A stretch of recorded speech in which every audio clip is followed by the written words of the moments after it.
Compañeros y compañeras,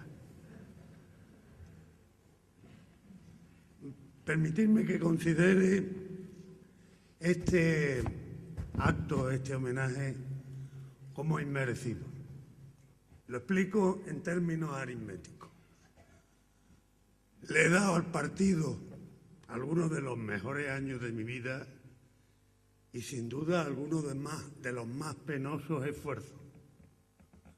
He recibido del partido la posibilidad de participar en un gran sueño, la posibilidad de contribuir modestamente a su realización y a algunos de los instantes también más espléndidos de mi existencia. Por eso, las cuentas entre el partido y yo están saldadas y precisamente por eso este acto es una especie de superávit a favor del partido y en contra mía.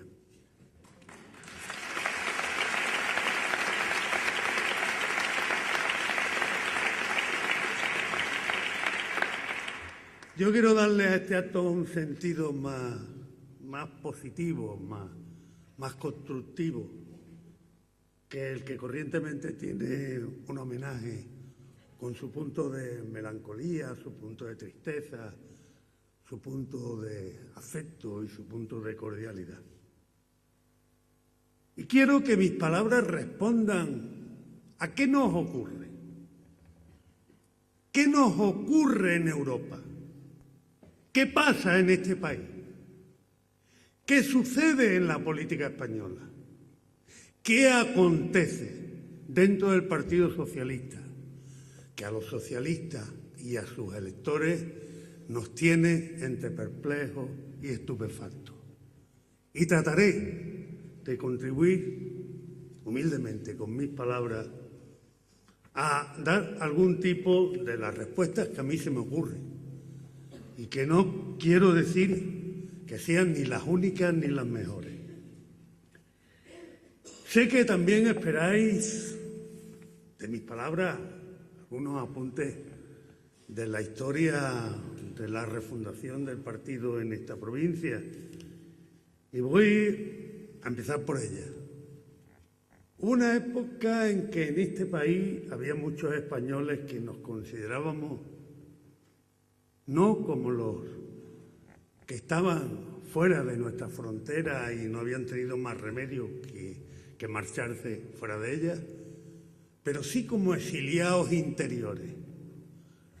No habíamos vivido la guerra civil, pero como he leído en alguna poesía, supimos que en este país hubo una guerra, que unos la ganaron y otros la perdieron.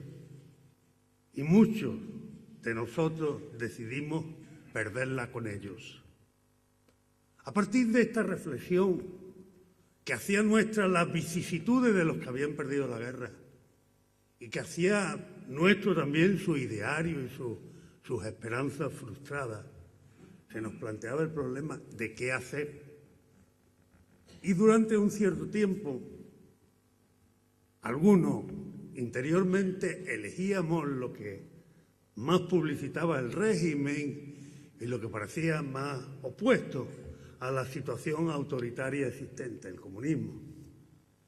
Pero fueron la crítica larvada que se produjo en los acontecimientos del Mayo francés del año 1968, donde se estaba en contra del capitalismo, pero no a favor de ese comunismo que se llamaba el socialismo realmente existente.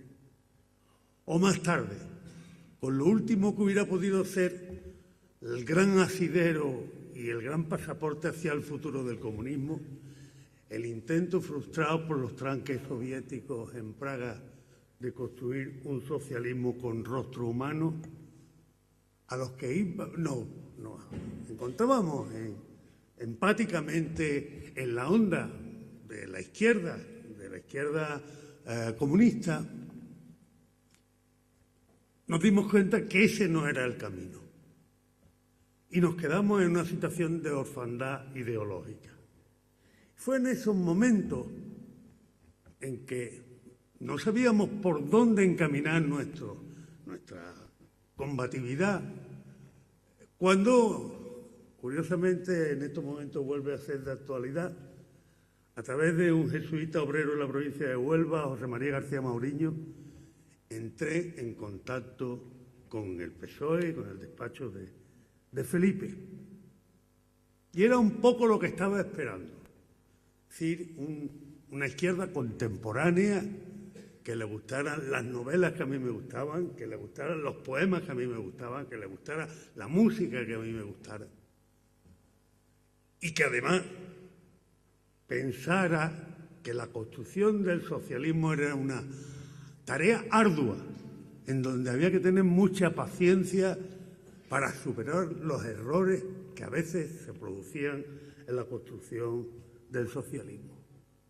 Ese partido, no demasiado definido y afortunadamente nunca absolutamente definible, para mí fue el Partido Socialista, porque no era un partido fanático, porque era un partido que había en las dos primeras internacionales, aquella en que convivieron socialistas y anarquistas, la Alianza Internacional del Trabajo, y la segunda internacional, de la que posteriormente se separaron los comunistas para constituir la tercera internacional. Ese socialismo que en el Congreso Extraordinario del año 21 atravesaba por una situación tan inquietante o tan crítica como la que atravesamos hoy en día en el partido, decidió en el año 21 que las condiciones que imponía el Partido Comunista de la Unión Soviética para entrar en la tercera internacional hipotecaban definitivamente el aroma de la libertad para el socialismo. Una misión extraordinaria encabezada por Fernando de los Ríos. Tuvo aquella conversación que ha pasado en los libros de historia donde Lenin le dijo: usted habla mucho de libertad. ¿Libertad para qué? Y Pablo Iglesias tuvo que poner todo su prestigio en la balanza para lograr que el socialismo se mantuviera al margen de la tercera internacional. Por consiguiente, dos rasgos, podría decir que tres, son los que definen nuestra identidad. Se ha hablado de mi empatía con el fenómeno de la inmigración, es cierta, pero esa empatía se debe, entre otras cosas, a que soy consciente de que el socialismo y el Partido Socialista tienen que ser movimientos internacionales.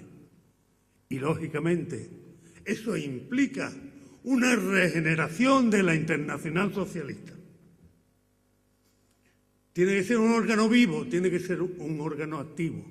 Y eso no depende exclusivamente del PSOE. Pero sí depende de que el PSOE también apoye esa idea de regeneración y de revitalización, si es necesario, mediante un trasplante de órganos en la Internacional Socialista. Segunda característica, la democracia. Y tercera característica, la expansión de sus preocupaciones por el mundo del trabajo a su preocupación por todos los sectores débiles de la sociedad.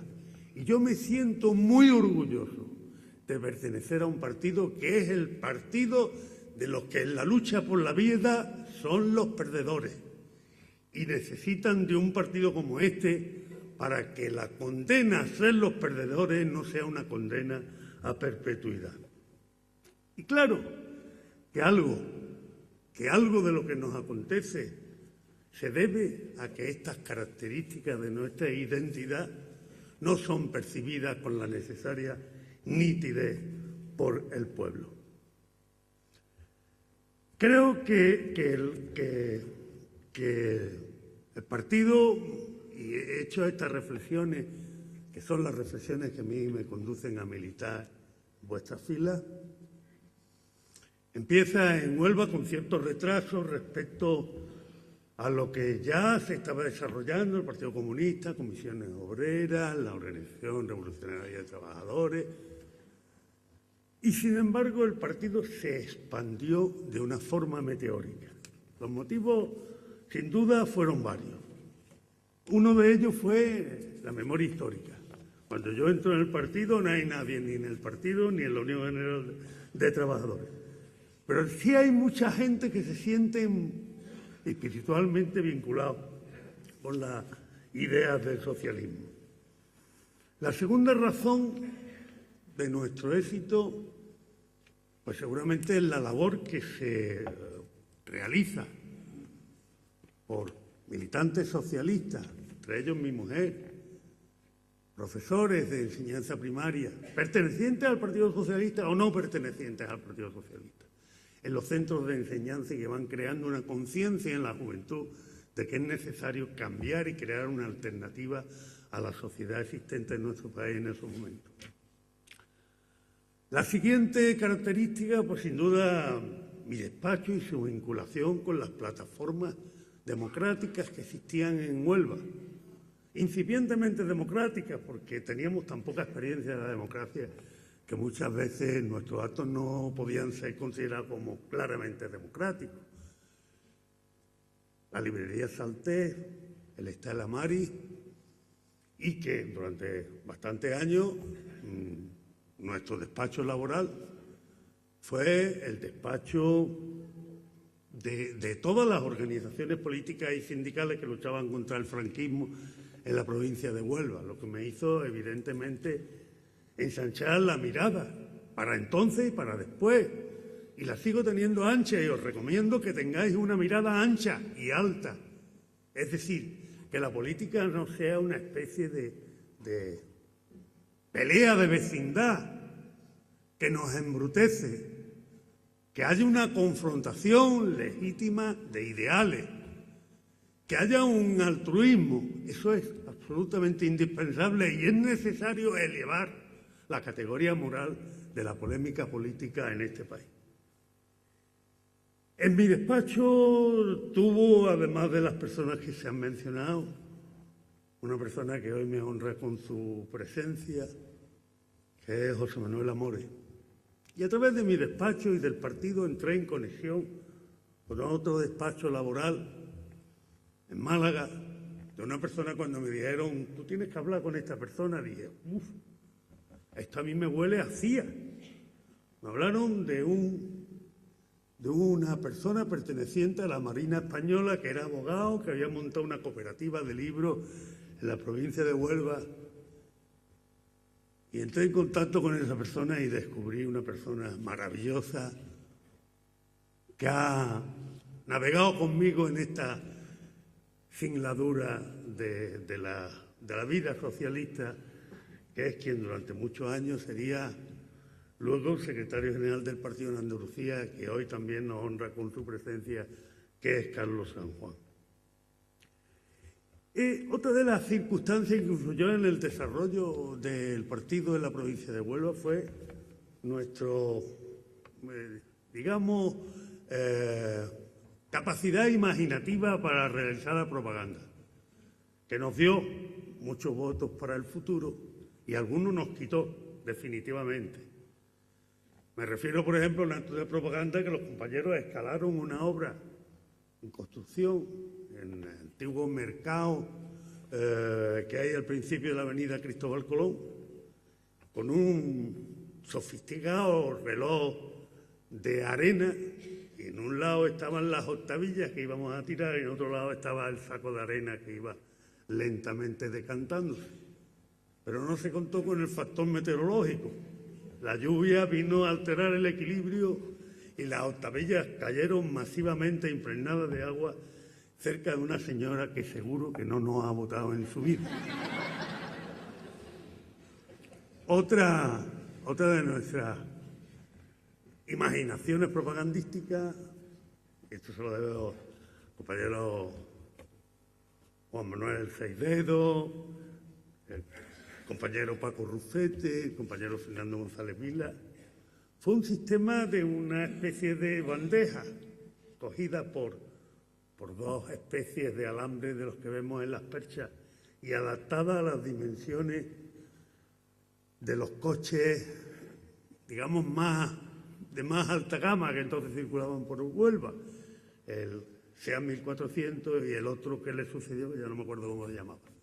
Por la noche iban los compañeros, colocaban las bandejas entre los transversales de los bajos de esos coches y a la mañana siguiente, cuando arrancaban, naturalmente eran coches propiedad de personas bien situadas en el escalafón social, el comandante de la Guardia Civil, el secretario del Gobierno Civil, iban haciendo propaganda del Partido Socialista porque iban soltando las octavillas que estaban almacenadas debajo de sus coches.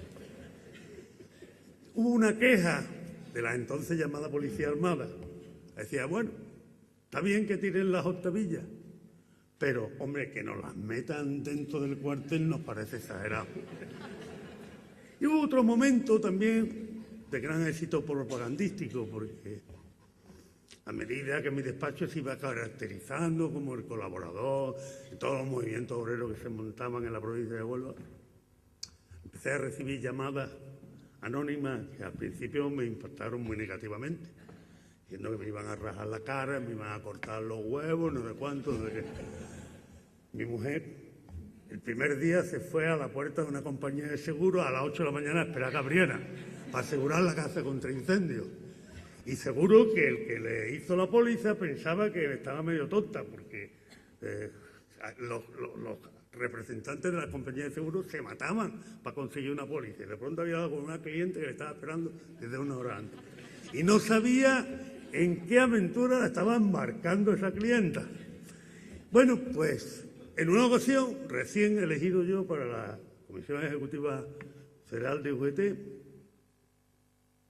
aparece la persona que llevaba la portería de mi casa, persona más discreta, más magnífica, más bondadosa que he conocido. No se atrevía a decirme la noticia. ¡Ay, don Carlos, lo que han hecho con su coche! ¡Uy, cómo está el coche! Yo bajé con mi hija la pequeña, que todavía tenía media lengua, lo diré yo, ahora tengo yo la media lengua. Y yo le iba leyendo lo que ponían en el coche, mentiroso, que engaña a los obreros, no sé cuánto, no sé qué. Y me decía, papá, eso es verdad, eso es verdad.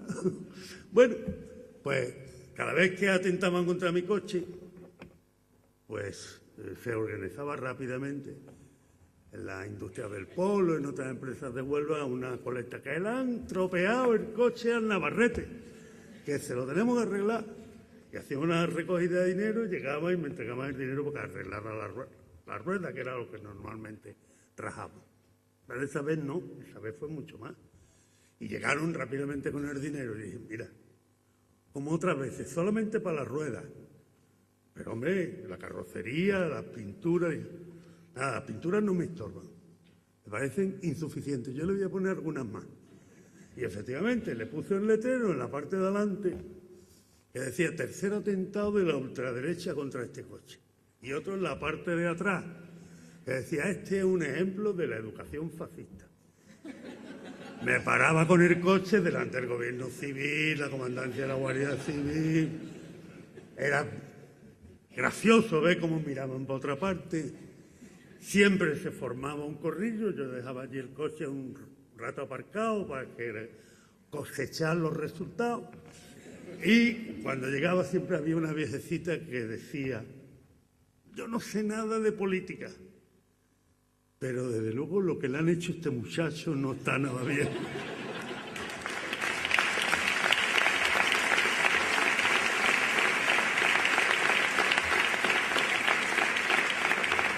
Se acabaron las llamadas, se acabaron los atentados contra el coche y a partir de entonces, pues la vida, sobre todo la nocturna en mi casa, se hizo un poquito más tranquila. El último elemento que algunos de los que me han precedido en el uso de la palabra, a todos los cuales agradezco sus palabras y no les perdono sus exageraciones, que fue el fichaje de muchos compañeros de la empresa Dama. Entonces existía la categoría de conductores, de cobradores, administrativos, etcétera. Un montón de ellos entraron en el partido. Un montón de ellos que tenían sus domicilios esparcidos por toda la provincia. un montón de ellos que se arriesgaron a llevar en su autobús la propaganda ilegal del partido y repartirla por los pueblos. De manera que fuimos en poco tiempo la organización más territorialmente equilibrada en la provincia de Huelva. Yo, en estos momentos en que se denota tanto la gestión del Partido Socialista, quiero recordar, sin un propósito apologético, porque luego veréis que voy a hablar también de nuestros problemas, pero quiero recordar algunas de las aportaciones esenciales que el Partido Socialista ha hecho a este país. Una, sin duda muy importante en un determinado momento, fue la normalización del estamento militar. Su contribución a la transición, la universalización de las pensiones, incluyendo las pensiones no contributivas, la universalización de la sanidad, la enseñanza universal obligatoria y gratuita, la proliferación de los estudios y centros universitarios, la extensión de las becas. Y al denostado José Luis Rodríguez Zapatero también le tengo que reconocer la intención, que desgraciadamente no llegó a materializarse en unos resultados a la altura de ella, de haber intentado acabar con la distancia que nos separaba de contribuir a esa recomendación de las Naciones Unidas de donar el 0,7% de nuestro Producto Interior Bruto para hacer que los pueblos subdesarrollados se convirtieran en pueblos emergentes. E igualmente su esfuerzo por lograr que el país alcanzara la media que había en Europa de aportaciones dedicadas a la investigación, a la ciencia y a la innovación. Ahora tengo que entrar en otra etapa que afecta a las condiciones generales en que se desenvuelve la vida de nuestro país. Tenemos una crisis económica, tenemos una crisis social y tenemos una crisis institucional. Aparte de los factores ya conocidos de la hipoteca basura, del boom inmobiliario, de la burbuja inmobiliaria, sin duda uno de los ingredientes son las medidas adoptadas por el Gobierno, incluido la última etapa, el último año del Gobierno de José Luis Rodríguez Zapatero, a nivel español, con una actitud servil ante la política nefasta que emana de la Unión Europea. Esto ha convertido nuestra crisis en recesión económica y esto ha convertido nuestra crisis en un sofisticado sistema para desmontar el estado de bienestar. Sin duda ha contribuido también la realización de obras faraónicas que solo pensaban en el éxito momentáneo del gobernante del instante. Los cohechos, la financiación ilegal de los partidos políticos, la puerta giratoria entre los personajes de las grandes empresas y los importantes personajes de la vida política. Y hago una reflexión. El Partido Socialista tiene que defender la absoluta incompatibilidad entre las personas que han sido presidentes del Gobierno y su ubicación dentro de los consejos de administración de las grandes empresas.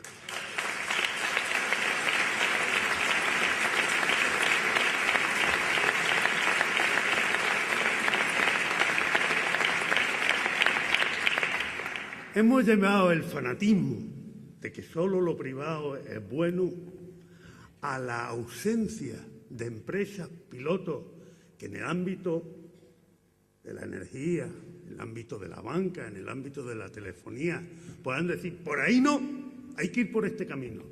Pero para eso tienen que funcionar la separación de poderes. Y para eso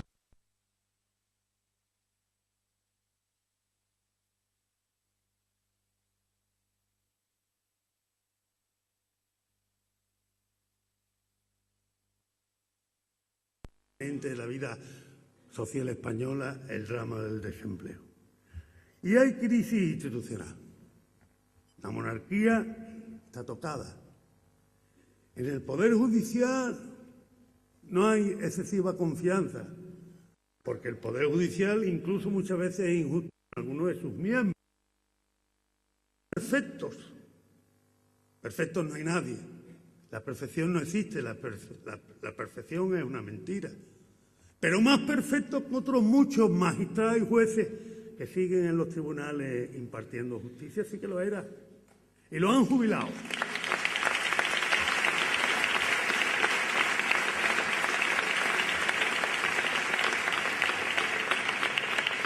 Es verdad, por tanto, que hay juristas perfectos desde el punto de vista profesional y humanamente muy valiosos entre la actual magistratura española. Pero no es el mejor sistema, ya lo he indicado anteriormente, que el Consejo General del Poder Judicial tenga la composición que deciden los grandes partidos políticos. Tiene que ser nombrado por un órgano relativamente neutral, de catedráticos de universidad, no exclusivamente jueces, personas de acrisolado mérito y valorar fundamentalmente los méritos profesionales y no las ideas, ni las afinidades, ni los espíritus lacayos, ni los servilismos que acompañan a ese tipo de nombramientos. Y tenemos un gobierno que quizás su mejor descripción se encuentra en la crónica casi diaria del Gran Wyoming. Un gobierno que ha engañado a los españoles, y quiero hacer una advertencia. Es muy importante tomarse en serio los programas de investidura y los programas electorales. No se puede repetir la historia de gobernantes que incumplen su programa electoral o su programa de investidura. Si traicionan a su programa de investidura, el remedio está en un voto de censura. Pero si traicionan su programa electoral, solamente tienen una solución: o dimitir o someterse a un referéndum con un nuevo programa electoral. ¿Qué decir de Europa? Decir de Europa que hemos pasado en este país, que ha sido un país más eurooptimista de Europa, a ser rápidamente uno de los más no sé si llamar escéptico a eurodesencantado.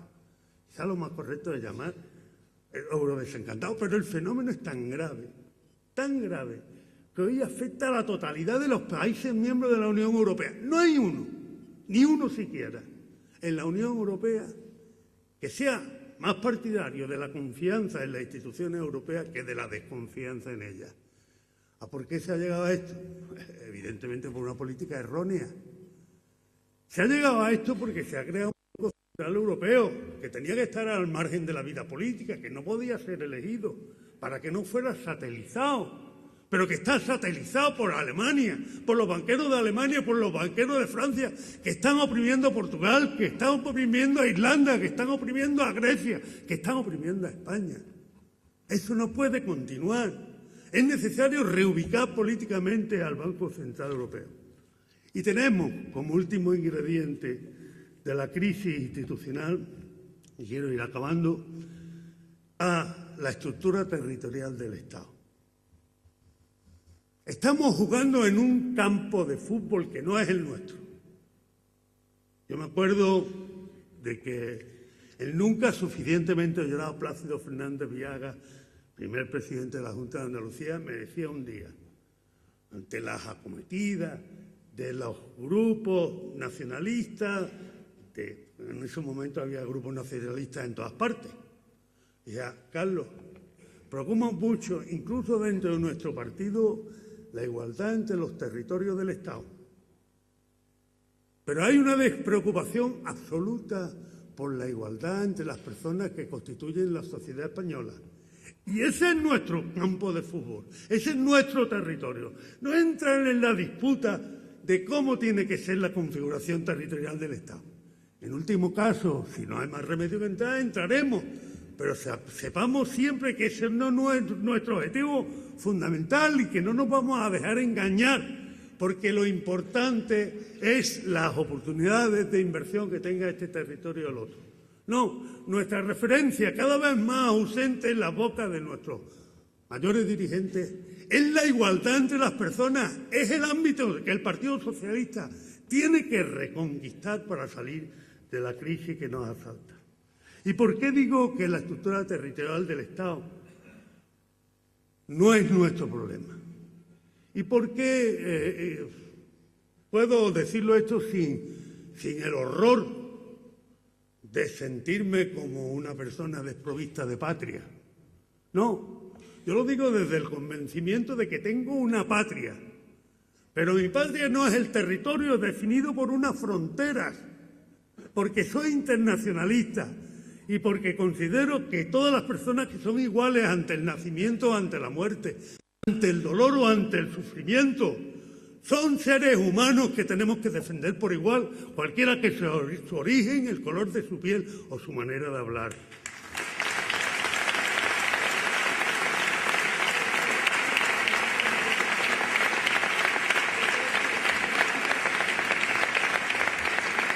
Les voy a decir una cosa. Nuestra patria no tiene que ver, ya lo he dicho, con fronteras ni con banderas. Nuestra patria es suave, nuestra patria es dulce. Nuestra patria tiene que tener con la sombra que proyectan los árboles para dar protección al peregrino. Nuestra patria tiene que ver con la alegría que aparece en los juegos de los niños. Nuestra patria tiene que ver con las celebraciones colectivas. Esa es nuestra patria y no otra. Y sobre la crisis, tengo que decir lo que me decía un día un amigo mío que tiene una empresa de saneamiento, al que yo le pregunté por la crisis de la construcción, que cómo le iba con la crisis. Me dijo, Carlos, ¿qué crisis? ¿Tú has visto alguna hoguera donde se esté quemando el dinero? Digo, no. El dinero que hay es el mismo que había. ¿Pero dónde está? ¿Dónde está? Claro, mucho dinero está en paraísos fiscales. Mucho dinero está apalancado en los bancos. ¿Qué sentido tiene? Y yo lo he defendido, que había que ayudar a la banca, porque creo que la banca es como el sistema venoso de un país. Entonces no se puede interrumpir la circulación de la sangre. Pero ¿qué sentido tiene que estemos dándole miles de millones, como se están dando de euros a la banca, cuando no circula el dinero? Cuando no cumple la función por la que le estamos dispuestos a dar el dinero necesario para que se pongan en movimiento. No tiene sentido. Y esto lo tenemos que decir con toda claridad. Bueno, voy a terminar reivindicando esa cosa tan denostada, tan vapuleada últimamente, que es la política. Y yo quiero deciros que una de las preocupaciones mentales que he tenido más destacadas últimamente es ¿qué ocurre para que un partido, cuando está en el poder, una persona cuando se siente instalada en el poder, cambie su manera de ver las cosas y su manera de actuar? Y lo quiero sobre todo decirlo a los jóvenes, porque esto del poder tiene una gran analogía con la edad. No basta, cuando se tiene muy poco que perder, con estar lleno de grandes ideales. Por supuesto, nunca se tendrán grandes ideales si no se adquirieron en la juventud. Pero la estancia en el poder, como el transcurso de los años, tienden a desnaturalizar a las personas y hacer que aquellos principios, que naturalmente con el paso de los años hay que irlos matizando, porque si no, no aprenderíamos nunca en la vida, pero abdicar de los principios que considerábamos esenciales en nuestra juventud es tan vergonzoso como abdicar de los principios que considerábamos fundamentales antes de encontrarnos instalados en el poder. Y esto hay que arreglarlo poniendo limitaciones al poder, porque el poder es como un gas expansivo y letal. Tiende a ubicarse por todas partes si no se le pone el límite. Y por eso hay que instalar en la vida de nuestro partido Y también en la vida nacional una auténtica separación entre los órganos que cumplen una función judicial, los que cumplen una función deliberante y los que cumplen una función ejecutiva. Desde los más antiguos tiempos, las personas hemos estado divididas, de manera que hemos sufrido los accidentes de la naturaleza, batallas históricas, y cada individuo ha sido el santuario de sus propias pasiones. Tenemos que romper esta película que nos aprisiona, dejando que el ser de cada cual desemboque en el común cauce fluvial del que somos tributarios. Solo de esta manera lograremos alcanzar los caminos de la justicia. Solo de esta manera conseguiremos entrar en las avenidas de la libertad. Solo de esta manera podremos constituir la alameda de la igualdad. Así nuestra libertad y nuestra justicia tendrán un camino. Así gobernaremos el futuro. Muchas gracias.